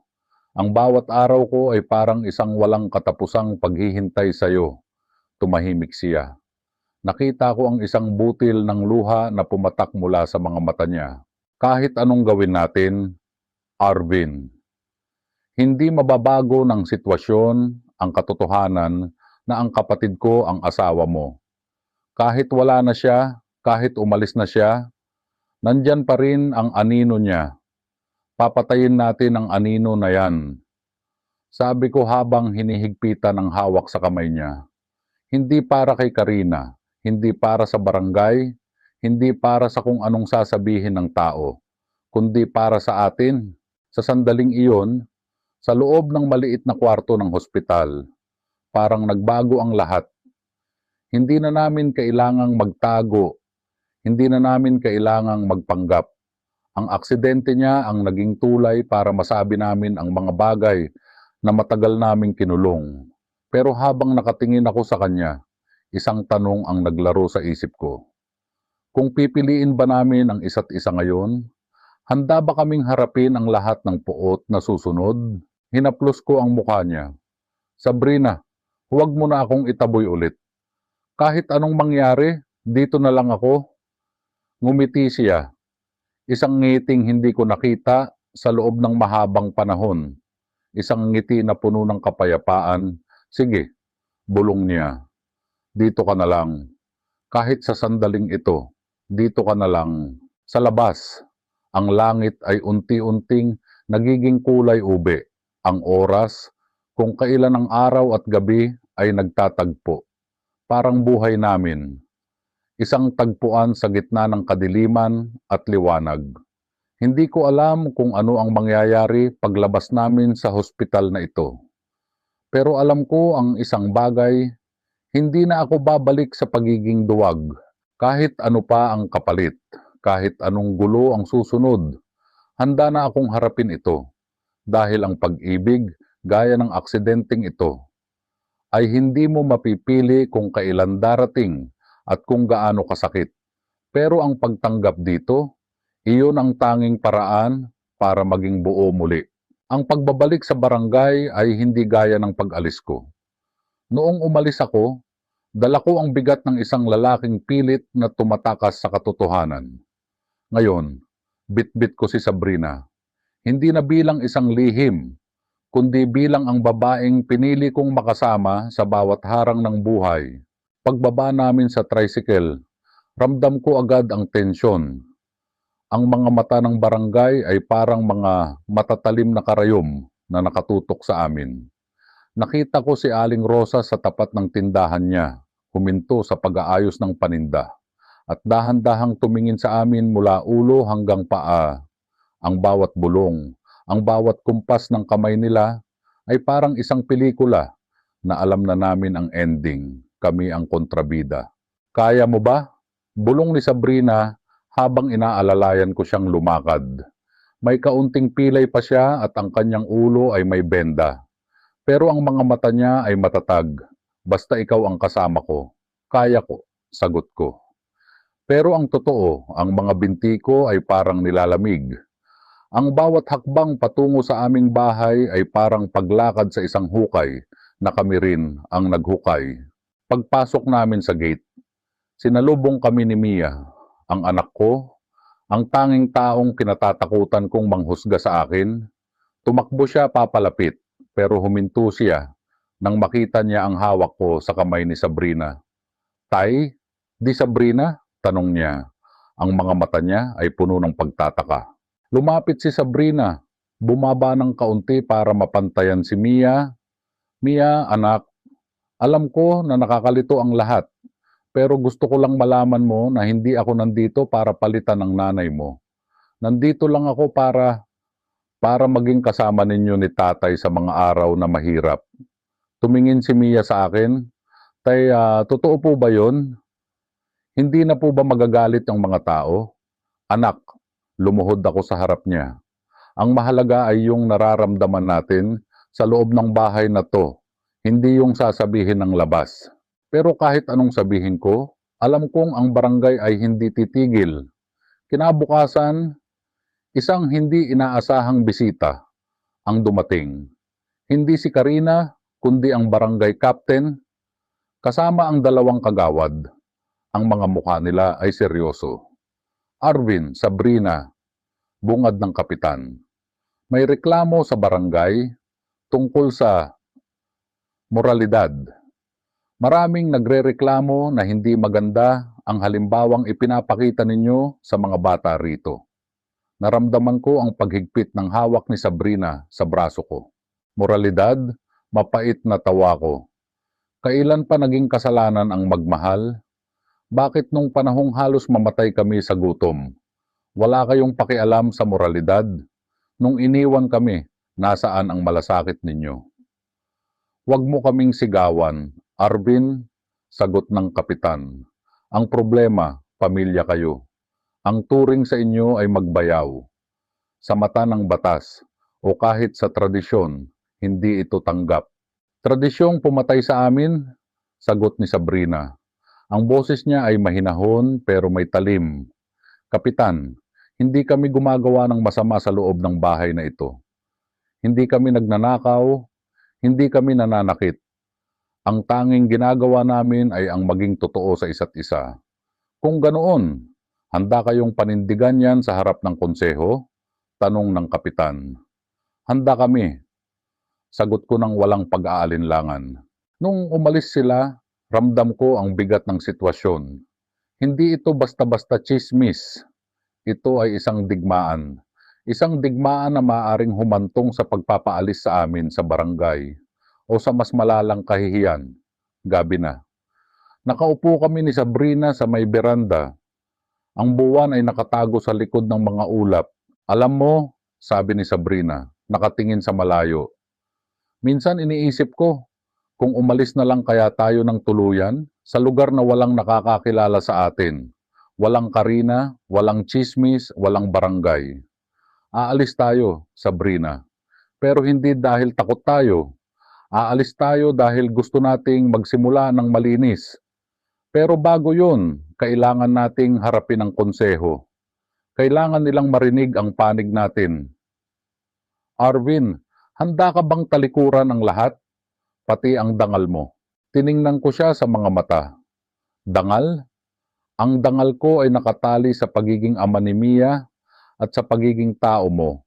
Kung mawala man ang tingin nila sa akin, okay lang. Basta hindi ko mawala ang sarili ko sa pagsisinungaling. Pero sa gitna ng usapang yun, isang boses ang narinig namin mula sa gate. Isang pamilyar na boses. Ang tapang nyo naman palang dalawa, no? Paglingon namin, nandoon si Karina. Pero hindi na siya mag-isa. Kasama niya ang isang abogado. Karina? Gulat na tanong ko. Akala nyo ba, hahayaan ko lang na makuha mo ang lahat? Arvin, ang anak ko, ang bahay, at ang ate ko, lumapit siya. Ang bawat hakbang ay puno ng banta. Dinala ko ang abogado, may papeles ako rito. Hihilingin ko ang full custody kay Mia. At dahil sa immoral ninyong relasyon, siguradong ako ang mananalo, gumuho ang mundo ko. Si Mia, ginamit niya ang anak ko para saktan kami. Ang takot na kanina'y nasa dibdib ko. Ngayon ay naging isang malaking apoy. Karina, huwag si Mia. Ibang bagay ang pag-awayan natin, pero huwag ang bata. Sigaw ko, ngumiti si Karina, isang ngiting punong-puno ng paghihiganti. Masyado kayong naging komportable sa pagmamahalan ninyo. Nakalimutan nyo kung sino ang may hawak ng alas. Sa sandaling iyon, alam ko na hindi na ito usapin ng pag-ibig lang. Ito ay usapin ng buhay at kamatayan para sa pamilya ko. Tumingin ako kay Sabrina. Nakita ko ang takot sa mga mata niya. Hindi para sa sarili niya, kundi para kay Mia. Pumasok kami sa loob ng bahay. Si Mia ay natutulog na. Hindi alam na sa labas. Ang isang bagyo ay paparating para kunin ang lahat ng meron siya. Arvin, bulong ni Sabrina habang yakap ko siya ng mahigpit. Paano na? Hindi ko alam. Sagot ko habang tumutulo ang mga luha ko. Pero isang bagay ang sigurado ako, hinding-hindi ko ibibigay si Mia sa kanya. Kahit anong mangyari, sa gitna ng gabi, ang tanging tunog ay ang pag-iyak ng mga kuliglig at ang pintig ng puso naming naghahanap ng kaligtasan. Ang digmaan ay nagsimula na at ang premyo, ang buhay ng kaisa-isang taong nagbubuklod sa amin. Anong mas matimbang, ang karapatan sa anak o ang pag-ibig na ipinaglaban namin sa gitna ng lahat? Alam ko na ang sagot. Pero ang tanong, sapat na ba ang katotohanan para manalo sa harap ng batas at puot? Hindi. At yun ang pinakanakakatakot na bahagi. Ang araw ng hearing sa barangay hall ay parang paghatol sa isang krimen na hindi namin ginawa. Puno ang bulwagan, ang mga kapitbahay na dati kalaro ni Mia o kasama ko sa inuman. Ngayon ay nakatingin sa amin na parang mga estranghero. Ang mga mata nila ay puno ng panghuhusga, iyong uri ng titig na bumabakla sa pagkatao mo. Si Karina ay nakaupo sa harap, kasama ang kanyang abogado. Nakasuot siya, mukhang desidido at matagumpay. Sa tabi niya, naroon ang aming anak na si Mia. Nakayuko ang bata, halatang hindi komportable sa tensyon. Gusto ko siyang lapitan, gusto ko siyang yakapin. Pero pinigilan ako ng tingin ni Karina. Arvin Mendoza at Sabrina Villanueva. Tawag ng kapitan. Nakatanggap ang barangay ng formal na petisyon mula kay Karina Mendoza para sa proteksyon ng bata at pagrereklamo sa inyong kinakasama. Tumayo ako. Ang mga binti ko ay parang yari sa bakal. Mabigat pero kailangang humakbang. Kapitan, ang relasyon namin ni Sabrina ay hindi isang krimen. Ito ay isang desisyon ng dalawang taong naghahanap ng kapayapaan pagkatapos ng matagal na paghihirap. Kapayapaan? Tumawa ang abogado ni Karina. Mr. Mendoza, ang tawag diyan ay incestuous proximity o paglabag sa moralidad. Ang inyong relasyon ay nagdudulot ng kalituhan sa bata. Si Sabrina ay kapatid ng inyong asawa. Ang pagiging ama mo ay hindi basehan para pahintulutan ang ganitong klaseng relasyon sa loob ng tahanan. Ang pagiging ama ay basehan sa pagmamahal. Sigaw ko, nasaan ang moralidad ninyo nung iniwan niya ang anak namin? Nung kailangan namin ng pagkain, nasaan kayo? Nasaan ang moralidad ninyo nung kailangan ng bata ng kalinga? Arvin, tama na, bulong ni Sabrina. Hinawakan niya ang kamay ko. Ramdam ko ang lamig nito. Mia, tawag ng abogado ni Karina. Halika rito, iha. Lumapit si Mia sa gitna. Ang bawat hakbang niya ay parang tumitibok na martilyo sa ulo ko. Mia, tanong ng abogado. Masaya ka ba sa bahay kasama si Papa at si Di Sabrina? Tumingin si Mia sa akin. Kay Sabrina at kay Karina, nakita ko ang takot sa mga mata ng anak ko. Hindi siya dapat nandito. Hindi siya dapat pinapapili. Opo, sagot ni Mia. Mahina pero malinaw. Masaya po ako kay Papa at Di Sabrina. Sila po yung nag-aalaga sa akin tuwing masakit ang tiyan ko. Sila po yung laging nandoon. Pero hindi ba mas gusto mong kasama ang tunay mong nanay? Banat ng abogado. Nanahimik si Mia. Tumingin siya kay Karina. Nakita ko ang pagbabago ng mukha ng anak ko, ang pag-aalinlangan, ang sakit ng nakaraan. Nanay po ba siya? Tanong ni Mia. Yung nanay ko po, hindi po ako iniiwan.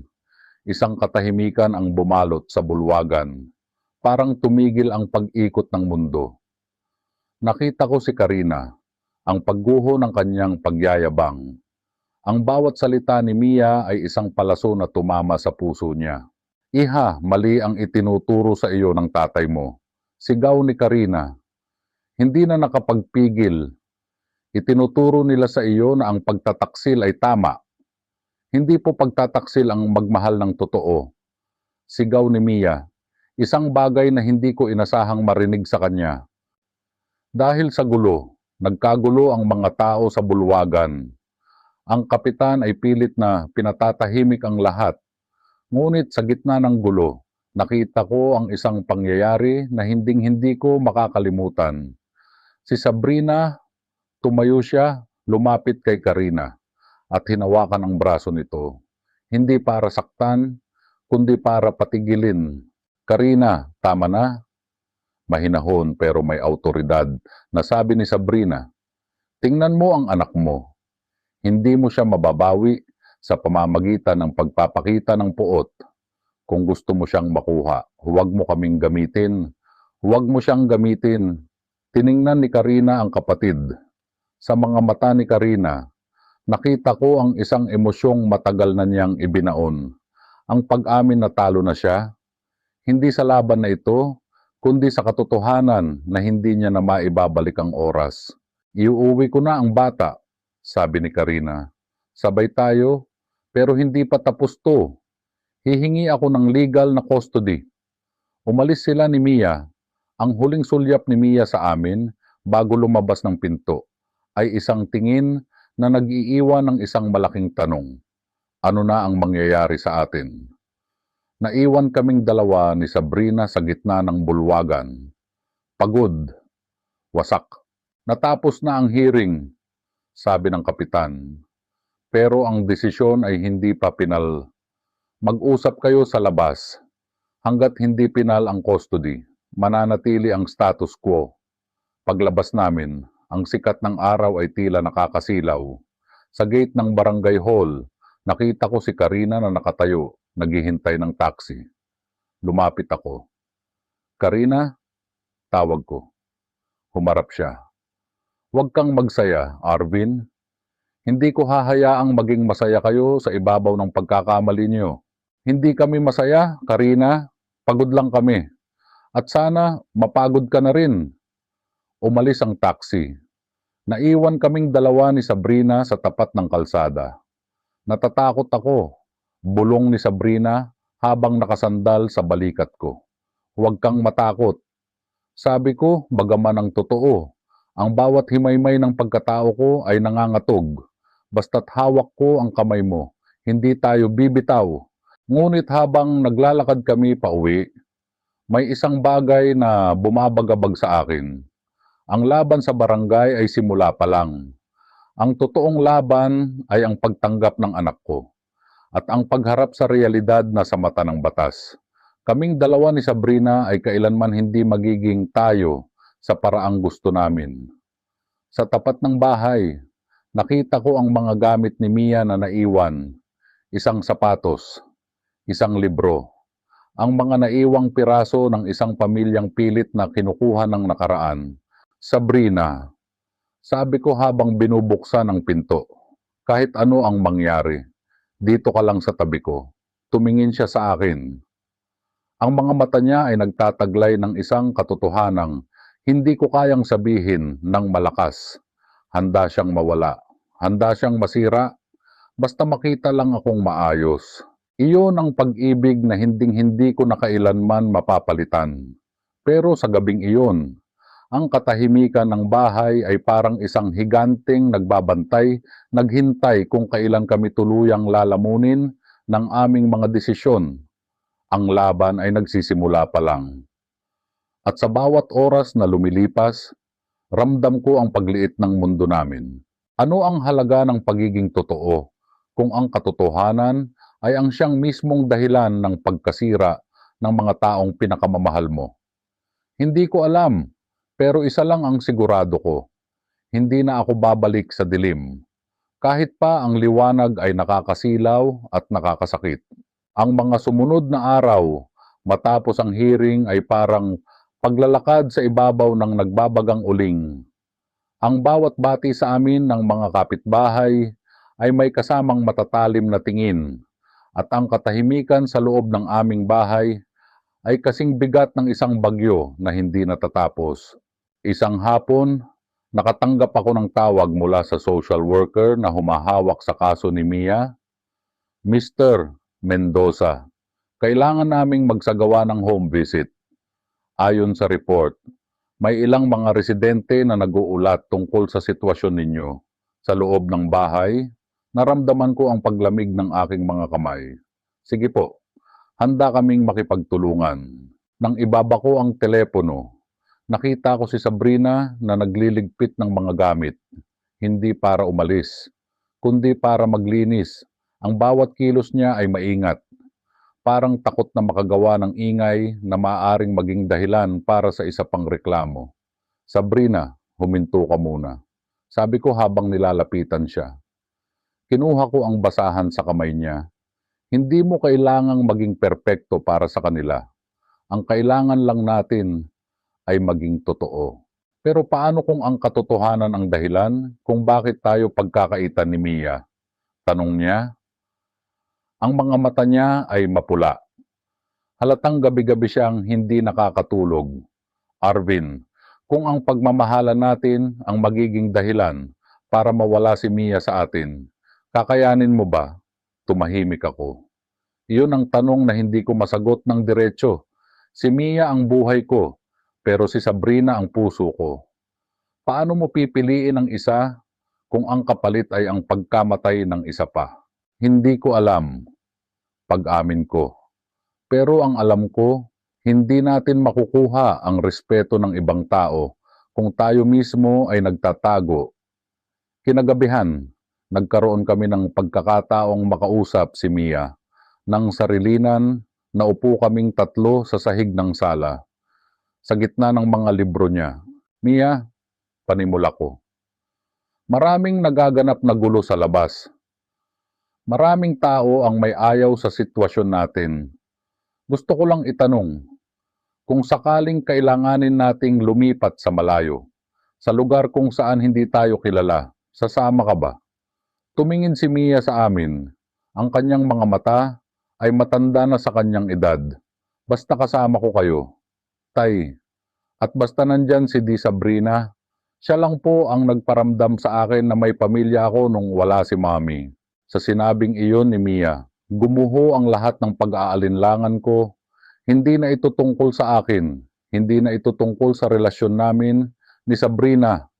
Ito ay tungkol sa isang bata na nakahanap ng seguridad sa gitna ng kaguluhan. Kinabukasan, dumating ang social worker. Nakita niya kung paano kami mag-usap, kung paano namin alagaan ang isa't isa. Nakita niya ang pagmamahal na walang halong immorality, isang pagmamahal na puno ng sakripisyo at pag-aalaga. Pero paglabas niya, ang sabi niya ay, Mr. Mendoza, nakikita ko ang pagmamahal ninyo. Pero ang batas at ang opinyon ng lipunan ay hindi palaging nakabase sa nararamdaman. Maaaring maging mahirap ang laban sa custody. Habang palabas ang social worker, nakita ko ang isang van na huminto sa tapat. Si Karina. Bumaba siya kasama ang isang dokumentong hawak-hawak. Hindi siya sumigaw, hindi siya nagalit. Lumapit lang siya sa amin. Arvin, sabi niya. Ang boses ay mahina, parang may kung anong nagbago sa kanya. Binawi ko na ang petition para sa custody. Nagulat ako. Bakit? Nakita ko si Mia nung nakaraang araw, paliwanag niya habang nakatingin sa malayo. Nakita ko kung paano siya ngumiti nung hawak mo ang kamay niya at kung paano siya yumakap kay Sabrina nung akala niya ay nasaktan siya. Hindi ko siya nakitang ganyan nung kasama niya ako. Tumingin siya kay Sabrina.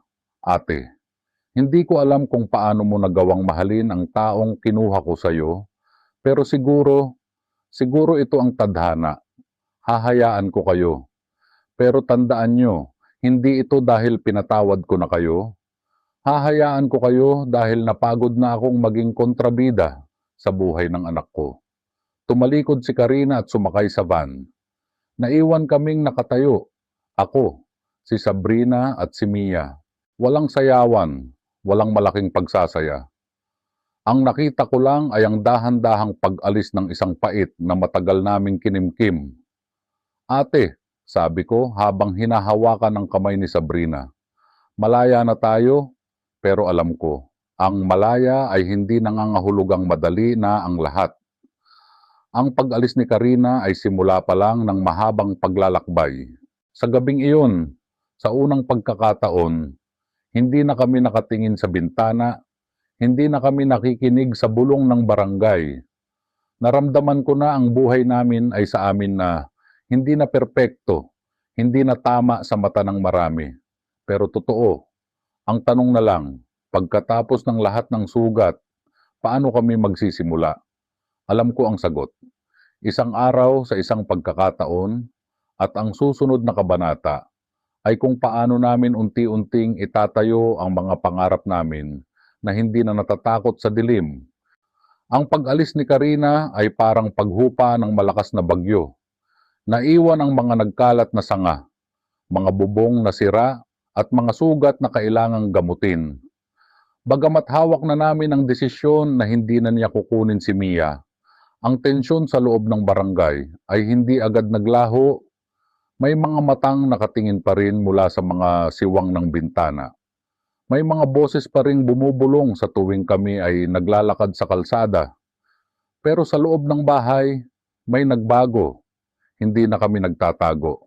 Isang gabi, habang naghahanda kami ng hapunan, hindi ko na hinintay na dumilim bago ko hawakan ang kamay ni Sabrina. Hindi ko na inisip kung may nakakakita ba sa amin sa labas. Sabrina, tawag ko habang nakatayo siya sa harap ng kalan. Kailangan nating mag-usap tungkol sa hinaharap. Lumingon siya, bahagyang nakakunot ang noo pero may bakas ng ngiti. Tungkol saan? Sa paglipat? Hindi lang yan, tungkol sa atin, sa mata ng batas. Kailangan pa rin nating ayusin ang sitwasyon. Hindi man tayo tanggap ng lahat. Pero kailangan nating maging matatag para kay Mia. Naupo kami sa hapag sa pagkakataong ito. Hindi kami nagmamadali. Tiningnan ko ang mga kamay niya, ang mga kamay na nakaranas ng paghihirap para lamang kaming mapakain. Arvin, sabi niya. Narinig ko ang mga usap-usapan. May mga nagsasabing dapat daw tayong umalis na lang dahil hindi tayo kailanman tatanggapin dito. Hindi ba tayo natatakot na habang buhay tayong magiging usap-usapan? Sabrina, ang mundo ay laging may sasabihin, kahit magpakabait ka, may sasabihin sila. Kahit magkamali ka, may sasabihin sila. Ang tanong ay, sino ang pakikinggan natin? Siyempre, ang puso natin. Sagot niya, eksakto, at ang puso natin ay nasa bahay na ito. Hindi dahil sa mga pader, kundi dahil sa pagmamahal na nabuo natin sa gitna ng guho. Ngunit hindi lahat ay naging madali. Kinabukasan, isang sulat ang dumating sa amin. Hindi mula kay Karina, kundi mula sa konseho ng barangay. Pinapatawag kami para sa isang pinal na pagpupulong. Sabi sa sulat, kailangan naming ipaliwanag kung bakit kami dapat payagang manatili sa barangay nang hindi nagiging sanhi ng kaguluhan ng moralidad. Sa pagpupulong na iyon, hinarap namin ang buong konseho. Nakaupo ako sa tabi ni Sabrina.